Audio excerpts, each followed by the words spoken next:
കുറേ ദിവസത്തെ ഇടവേളകൾക്ക് ശേഷം നിന്ന് ഞങ്ങളുടെ ലോകത്തിൽ മഞ്ഞൾ പുഴുങ്ങി ഉണക്കി പൊടിയാക്കുന്നത് കാണാം കേട്ടോ. മഞ്ഞളിൻ്റെ വേരൊക്കെ കളഞ്ഞ് കഴുകി വൃത്തിയാക്കി എടുത്തതാണ് ഇത്.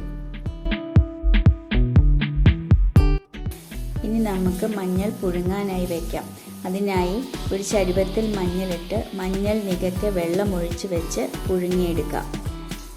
മഞ്ഞൾ രണ്ടായി മുറിക്കുമ്പോൾ ഒരു നൂല് വരുന്ന പാകത്തിൽ വരുന്നത് വരെ വേവിച്ചാൽ മതി. ഇനി മഞ്ഞൾ വെള്ളം ഊറ്റുന്നതിനായി വയ്ക്കാം.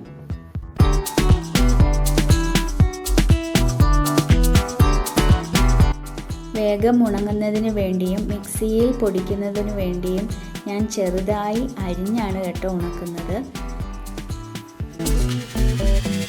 ചെറുതായി അരിഞ്ഞെടുത്ത് മഞ്ഞൾ വെയിലത്ത് വെച്ച് ഉണക്കിയെടുത്തതാണ് ഇത്. ഉണങ്ങിയ മഞ്ഞൾ മിക്സിയിൽ കുറച്ചായി പൊടിച്ചെടുക്കാം. പൊടിച്ച മഞ്ഞൾ അരിപ്പയിൽ അരിച്ചെടുത്തതാണ് ഇത്.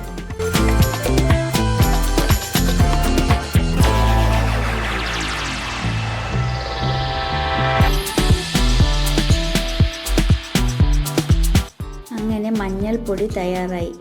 ഇങ്ങനെയാണ് ഞാൻ മഞ്ഞൾ പൊടിക്കുന്നത്. ഗ്രോ ബാഗിലെ ഞങ്ങളുടെ ചെറിയ മഞ്ഞൾ കൃഷിയും മഞ്ഞൾ ഉണക്കി പൊടിക്കുന്ന രീതിയും നിങ്ങൾക്ക് ഇഷ്ടപ്പെട്ടെങ്കിൽ ഒന്ന് ലൈക്ക് ചെയ്ത് ഷെയർ ചെയ്ത് സബ്സ്ക്രൈബ് ചെയ്യണേ. അടുത്ത വീഡിയോയുമായി വരുന്നത് വരെ ബൈ.